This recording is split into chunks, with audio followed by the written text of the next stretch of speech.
Hey guys, Ross here from the Drummer Golf YouTube channel, and thanks for joining us once again. It's always an exciting time when you get a new set of wedges in your bag. And one of the brands that has just released a whole new family of wedges, it's TAYLORMADE. And today I'm joined by Alex Benjamin, who looks after the experiential team down here in Melbourne for TAYLORMADE. He's joined me on the line to talk about the new MG3 family. And also, we're going to jump in and talk about the P790. Thanks for joining us. Subscribe to the channel. We'll keep making these videos. Alex Benjamin, here he comes. Alex Benjamin, welcome to the Drummer Golf YouTube channel. How are you, mate? Are you well? I'm well, thanks, Ross. Yeah, thanks for having me. Mate, it's great to see you. While we make this video, we're still in this little bit of a lockdown. If you are playing golf, and you have been for a while, hopefully you've worn out a set of wedges and you might be looking for a new set of TAYLORMADE MG3s. I said in the intro there, it's always an exciting time when you get a new set of wedges, and these new MG3s, Alex, look sensational. I can't wait for you to help us learn a little bit more about them. I can't wait for me to jump into the simulator behind and have a hit. Mate, let's kick it off with the MG3. It's not that long ago that I was gaming a set of MG2s. Just one look at this in my hand, just at address, and I can already start to see how it's improved quite a bit. What are the main improvements over the MG2 that we've been able to incorporate in this MG3? Yeah, so number one, Ross, that you probably see is that there is a significant change in the shape. When you do probably even set that against your MG2s, you'll probably notice the MG2 is a little bit rounder, maybe a little bit bigger of a larger surface area as well. So that's number one that you can obviously see, which is really good to kind of show customers as well. So you might say that, yeah, the heel there is a little bit lower, and that really just gives the shape there, maybe a little bit more of a sharper shape. So really what's new with this, it is more of a tour-inspired look. We'll get into the feel in a second. So when we talk about look here, I can see here it's much neater. As you say, it gets a little bit neater here towards the heel, and at address, you can, it really, I guess from top down, the ball really stands out nicely, if that makes sense. Top line's always, thin, even though we've got this thick thin, which we'll talk about in a second. But when you say tour inspired, is that feedback that, the pyramid of influence, and you've got probably one of the most significant pyramids of influence in your tour roster. Is that the feedback that comes back from them to the engineers? Yeah, absolutely. So you touch on it, the pyramid of influence is something that we speak about. And obviously with our roster, having guys like Morikawa, Rory, DJ, Tiger, just to name a few of our team, a lot of their influence and a lot of what our guys probably do on the tour truck as well in terms of certain grinds and bounces and shaping of that as well. Being able to incorporate that and then feed it into our team of Bill Price, Paul Demkowski, and Greg Cesario as well. They've just made such a brilliant looking wedge. You can see maybe the change in it from the design point of view, very clean, minimalistic, if you like that term. And then, yeah, obviously a few other features that you talk about with the thick, thin pad design, which is really just optimizing spin and a lot of feel as well. So it's a lot softer, which is another thing, an 8620 carbon steel. And then we've got the micro ribs on the face as well for, again, just attracting and optimizing more spin. Let's unpack a little bit of that, and we'll keep talking about the look. So, it bears the name milled grind, and you can see the grind. I think we all know our wedges well enough now to know that this is the grind and the bounce sole. And you can see here these little, they're not ribs, but that's actually where the milled grind name comes from. It's CNC milled.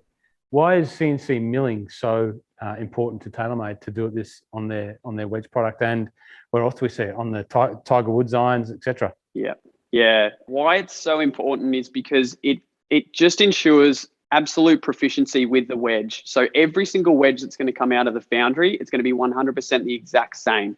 If we do have like a liken it to another wedge, they may be just on the buffer wheel, and it depends on who you get that's genuinely buffering down that grind or the sole shaping. So it might just be out a little bit. So it's all about just getting the correct geometries of the sole every single time for that wedge and for that whole lineup of the wedge. So CNC milling for us and the mill grind sole Very, very good technology for us just to ensure, the exact geometries are the same in every wedge. So if you're a tour player, if you're a Rory McIlroy, you want to know, because I guess those guys get the opportunity and afforded the luxury to be able to update and freshen up their spin by freshening up their wedges when they want. You want to know that when you put the next one in the bag, it's exactly the same. That's correct. The key there. Yeah. Bang on. Yeah. We talked about the sole grind here and the bounce. I can see that the grind looks like to have changed a little bit. You know, I've got the 54 standard bounce, 11-degree bounce here. I can see a little bit of, you know, trailing edge relief here. Is yes. the grind's been changed? Yeah, very good point there, Ross, because I think a lot of people do get bunkered down in just fitting the bounce number to that player, right? But we need to think about the grind. So a few things to think about. I've got my 60 low bounce here, which you'll see on the grind at the front of the wedge, not on this camera, but obviously maybe when you go into store, but there'll be a little ski there. So that's really, when we talk about bounce, it's more from how the player is playing a base pitch shot, right? So they're full swing. Yep, you got it like that. Now, we know that we don't always play that shot, especially for a 60 degrees. So a lot of what the grind is about is the projection of the sole. So how that player, if they open the club face, it's not really, the bounce isn't really going to be influenced from there. It might be more influential about the trailing edge rather than the leading edge. So it's important to really fit the grind and understand the player, how they play their shots around the green. Because we talk about effective bounce, and that can be from multiple factors, how they orientate the shaft, whether it's forward or forward lean or backward lean. And like I say, the style of the shot, whether that player is really outside in or, you know, quite neutral. So there's a lot more going on in the wedge fitting, and it would probably mean that we have to go well over into 10 minutes explaining kind of bounce and then also effective bounce. As people become more, conscious about their fitting needs, you know, that is not just going from driver to fairway woods to iron sets. It really is deepening down into wedge fitting, where we look at bounce profile in a fitting sense. You know, we do that here in simulators like this. You know, we look at bounce profile. We look at the blend of the bounce profile through the set, through the gap wedge, through the sand wedge, or the 54, 56, whatever you call it, or the lob wedge. And we look at the needs of each type of shot, all the conditions, those swing patterns and paths, and the way that the club interacts. And a lot of people think, and we spoke about this previously, so I'll sort of talk ahead, that doing it off a AstroTurf mat is different to hitting it off grass. Well, that's obvious, but what I've found in fitting off a mat environment, especially with wedges, is you've got consistency. So any little change, you know, when we ask someone to, you know, show me a chip, show me a pitch, show me a bunker shot, show me a full shot, and all of those present the club in a different way, you can see off a consistent surface profile. So yeah, absolutely. Look, very good thing that it is very stable and it's consistent, even though it is AstroTurf. Great to always have some demos on hand for hitting, a little bit of after-work hitting as well. Let's talk about bounces. There's change of bounces. Is there a wider range of bounce profiles? We've got standard bounce, high bounce, low bounce. What have we got there? Yep, we've got low, standard, and high, like you say. The number of bounce, I think it's still 8 degrees, so that hasn't really changed. The ski has changed. So in terms of the grind, that's really what has changed. And that's where we talk about that effective bounce, because although that the number is reading, if a player plays it in another way, the bounce might still be the same, okay, with another wedge. So that's really just what we aim at there. We think that there's plenty of grinds as well as bounce that we have here. Continuing on with the look, you know, if we look at the back profile of the wedge, you know, that's really important. You've got to like the look of the wedge, not only from top down, but, you know, how it presents and sits in your bag. I know that it's such an important factor to a lot of people, how it looks just when they pick it up and look at it. The little T-Bug logo there, you know, we've seen the T-Bug logo come to prominence in the P series irons. It's a great little part of the TaylorMade family nomenclature. Just a very slight call out, mill grind free. The new little logo here, very clean, beautifully presented. Two different, got the satin chrome. Yeah, it's still satin black finish. Also fitting the wedge and the iron together, especially when we talk about new P790. Okay, there's another important part here, which when you peel the sticker off, it's a lovely experience peeling a sticker off an iron face for a wedge face for the first time. And you get to do that with the TAYLORMADE MG3s because we've got a little bit of a sticker on here when you buy it new because it's protecting this face. Yeah. Because it's raw. I can feel the difference in height. It's got it on my hat there too. It's really got it on your hat. So raw, it means that it's not coated with this, plated finish. It's raw steel. So that is why this particular family of wedges are absolute spin machines. Yeah. Tell us about raw. What does raw mean? It's not new in the TAYLORMADE wedge family. It continues. But why is it so important? That oxidization, and once we do get that rust on the wedge, it is adding a little bit more friction to the golf ball, and that's ultimately going to give the player a lot more spin on the ball as well. I believe it frames the golf ball beautifully as well. Like you say, it's pretty old. You look to some even ancient wedges. That's still just exactly what it's doing, adding that friction to the golf ball and giving it more spin. It's been around for a long time, and it really does come from that tour inspiration. People wanting not to have that glare and having that best access to spin. Very nice, Alex. What else? Thick, thin. So that's a positioning of weight. Is that right? So when we call this thick, thin, you can see a little bit thicker in the toe just here. Help us understand a little bit more about thick, thin. Yeah, the thick, thin pad design is really just, again, for some optimal feel with the wedge. Simply with that, there's other features as well, Ross, with the hosel depths that we talked about. That is, again, just talking to progressive CG or center of gravity for that player. So, you'll notice once you put a lower loft that it is different compared to the 60 as well. Yeah. Lastly, Ross, with when you do pull that sticker away and you will see some wedges. I'm trying to hold it to the light there because this is rusted up already or oxidized a little bit. But you might be able to run your finger over the grooves there and you might be able to see the micro rib, which is all new for the MG3. That is new. Yes, you're right. You can see it there. I'll see if I can get that on the camera. So, a little micro rib, silica, a raised groove. So, correct. A raised groove in between the grooves. Yeah. Again, adding more spin to the golf ball. Simply like that. We've talked about spin a lot. Obviously, that's giving the player predictability around the greens, and that's what it's all about. We love seeing, obviously, a lot of RAS around the greens. Alex, I see that the shaft is a different shaft from the previous MG family of wedges. So it looks like we've got the Dynamic Gold tour issue shaft. That's a pretty special shaft. It's something that we usually only see on, as upcharged shafts. Is that the case here? What have we done here? No, nail on the head, mate. The tour issue, it's about 128 grams. So it is reasonably heavy. Compared to last year's, there was a little bit thinner steel as well. It was just a standard Dynamic Gold. So the tour issue, a lot better quality control, a lot better build. And as you say, it would have been more of a upcharged shaft, but that is just coming free into the wedge for MG3. Have we hit all of the high points of this new wedge? The steel, the last part, we've had a good talk about the look, but the feel, and obviously we can't feel it on a video. You've got to go out and try it. Come into a store. I've already had a hit of this, as you can see, because I couldn't wait to peel the plastic off. It felt unbelievable. How much does the importance of the steel that you make the wedge family out of go into that feel when the player is standing over there with a TP5 and trying to make it razz off the front of the green? Well, not razz off the front of the green. We want to make it razz from the back of the green. Razz closest to the pin. Next to the hole. I razz them off the front of the green because I don't play enough. I've got to shortchange yourself. Yeah. Exactly.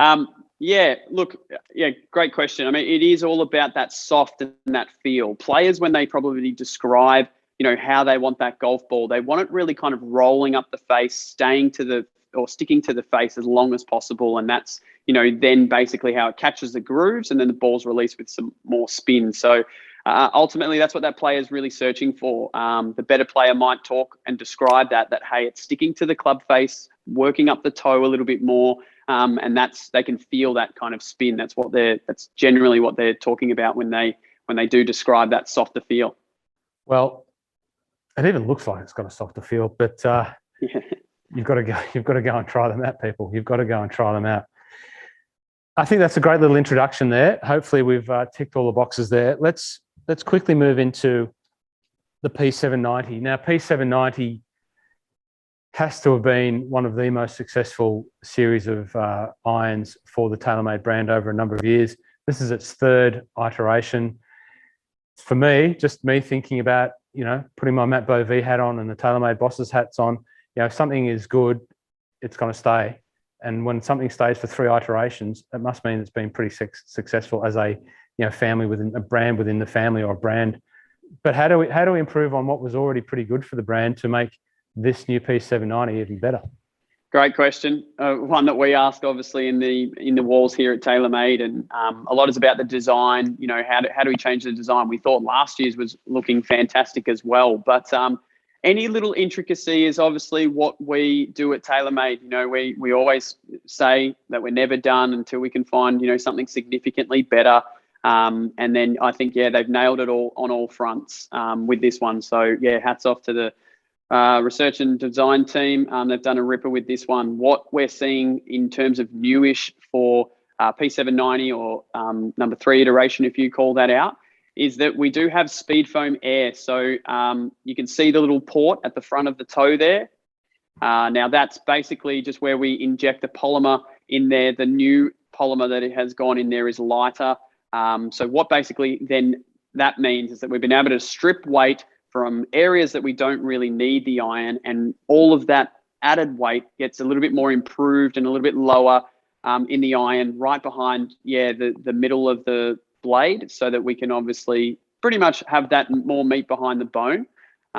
We've been able to kind of put a little bit more tungsten toward the toe area as well, and that's really just helping the launch conditions with that iron as well as some feel. So creating a bigger sweet spot is also new in this 790. That's why I say, in terms of stripping away those areas where we don't need that and restoring the mass into that position, has really made this one an even better iteration of the P790 family.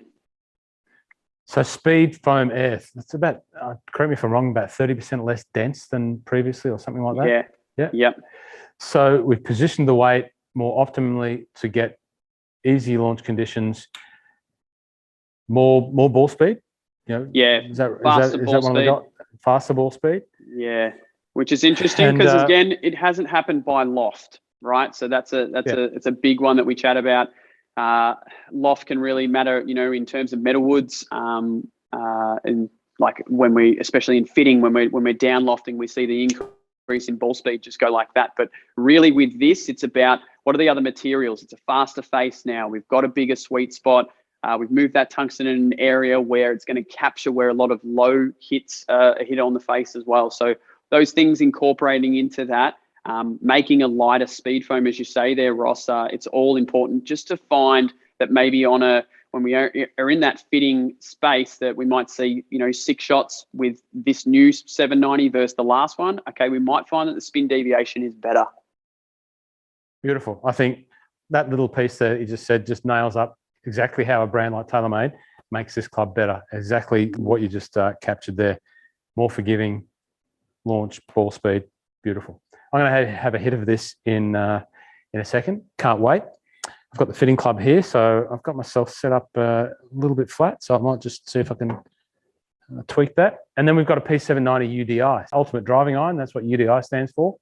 Again, new version of it. Whenever we find that, that significant gain, like we found with, the standard 790 irons, we'll bring it out in this 2 UDI as well. We've found that with this 2 UDI, it is maybe for the player that's really struggling to kind of get the ball down. It's kind of a niche, I would say, Ross, for a lot of these 2 UDIs. Some players might not be able to get it up there, and that's where we might walk them into more of a rescue for that player. It just depends on obviously how they deliver that club. But with this one, again, that bigger sweet spot, we've moved that tungsten again toward the toe, helping kind of that feel and launch and spin conditions as well. And again, it's surpassed last 790 UDI, so a welcome asset for us in a fitting space. So I can see here we've got the Hazardous RDX. Hazardous RDX. Smoke. Yep. Great, been a great shaft. I think when Hazardous Black started coming out, probably 4 years ago, it was one that we saw as a mover and shaker for us in the fitting space. In drivers, metal woods, and then having this in the UDI as well, just as good. Again, the characteristics of this: low launch, low spin, very high kick point, so real body shaft, everything to kind of get that player's ball flight down. This RDX Smoke shaft, it plays exactly how you described it, but it feels so compliant for such a strong performing shaft. Yep. I really like it. I really like it. There we go. I think we've tried to wrap it up. We said we'd try and keep it to 15 minutes or so. Knowing me, it's probably gone longer. But knowing you and me together, we could probably talk for hours on TAYLORMADE product. I know that much. But maybe that means that we'll have to do this again for the next product introduction for another topic. I'm sure that as we continue to grow what we're doing here, I'm sure that you and I can get together and come up with all levels of fun activities related to TAYLORMADE to show the viewers at home. What do you reckon? Absolutely. Always here, mate. Thank you. Guys, that was Alex Benjamin from the TAYLORMADE experiential team. He is a great asset to that group of staff, that team in Australia, and I'm very, very privileged to be able to get access to him and call him a golfing buddy. And I hope you've enjoyed the video. We look forward to seeing you on the YouTube channel again as we bring you more product vlogs, course vlogs, whatever we're going to do, it's going to be here. And as long as I'm here, I'll keep helping away. Do all the subscribe, the like, all of that sort of stuff that I'm still not used to saying, but someone told me that if you want people to subscribe to your YouTube channel, you've got to ask them. They might do that. So please, if you want to hear about drum and golf on the YouTube channel, subscribe. Wherever the buttons are, you know where they are. So thanks very much. We'll see you next time.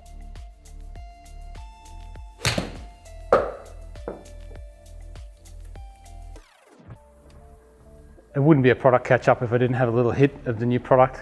Got access to this wonderful simulator here from Full Swing Golf.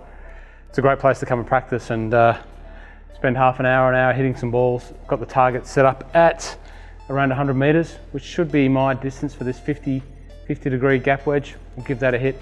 I'm really keen to see and feel again that soft feel.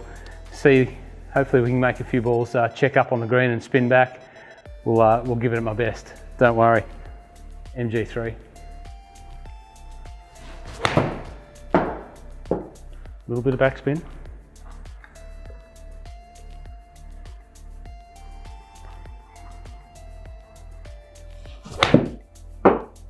This will be interesting. What do we got?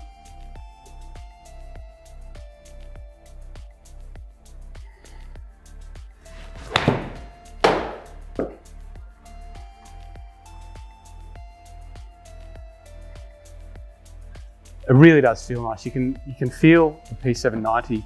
What makes it so popular with a lot of people is how it feels when you hit it. You know, this forged design, that high ball speed face, just feels great.